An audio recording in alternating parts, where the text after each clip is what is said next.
Namibia is a land of breathtaking horizons, exquisite natural wonders, a unique variety of wildlife and cultural diversity. With the protection of the environment enshrined into the Constitution, today wildlife populations have been restored and local communities are able to generate sustainable income from natural resources.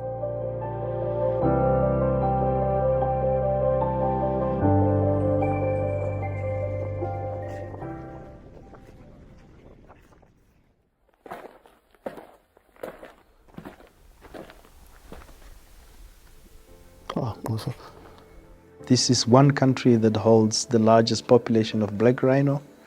If not in sub-Saharan Africa, across the world, it's the one place where you have elephants that are transboundary between 5 countries within the CASA framework. It is the one country where you have a free-roaming population of lions moving in between protected areas and communal land. Namibia's protected areas are vital tools for conserving natural resources in the country, the biodiversity aspects of this country. Today we're talking about just over 44% of land being under conservation.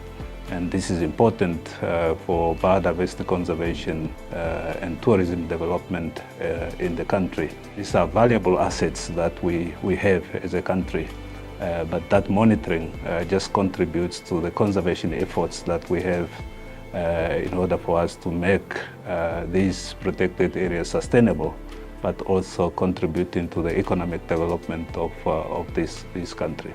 And SMART practically helps us to really bring in the technological aspects in terms of our adaptive management cycle, from the management of wildlife to the management of infrastructure to the management of our staff complements within our protected areas. These monitoring tools are able to help us to see where the different herds are moving. At the same time, monitoring also enables us to really have a good grasp on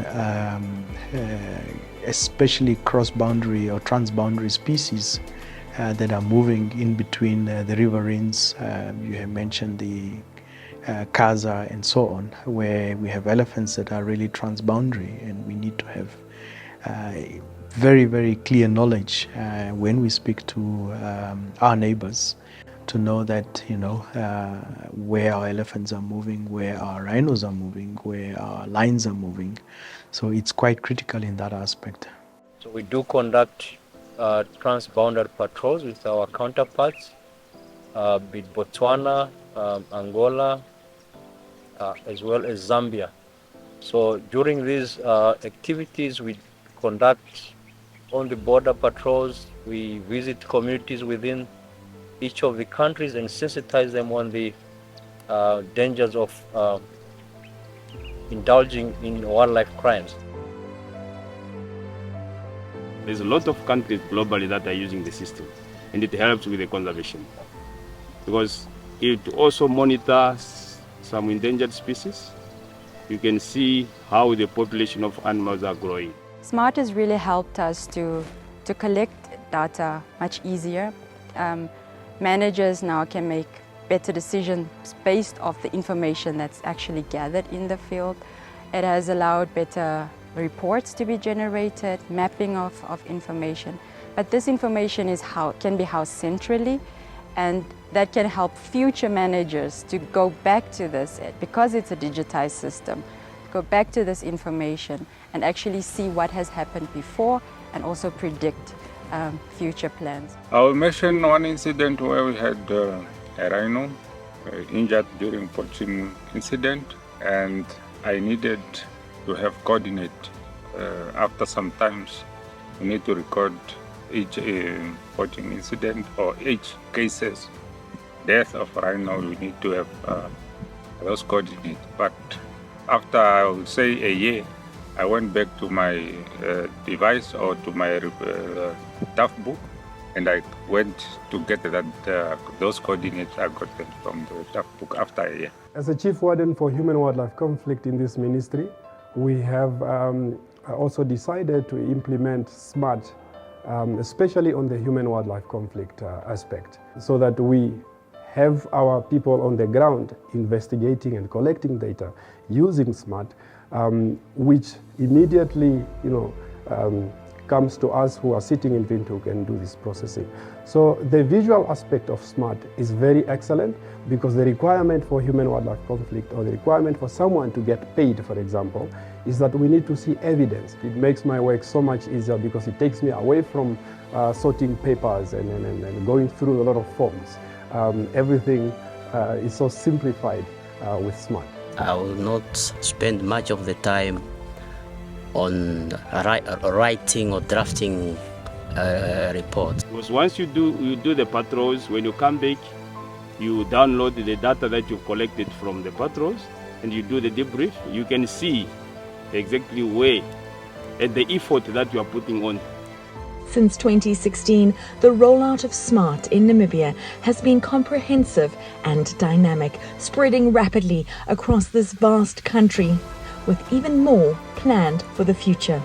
I think what we receive from the ground is also impressive, because it has made a difference for us to understand what is happening in the national parks, and therefore it has made it easier for us to make decisions and also guide, because the more we receive this information also helps in guiding on what is happening in the protected areas.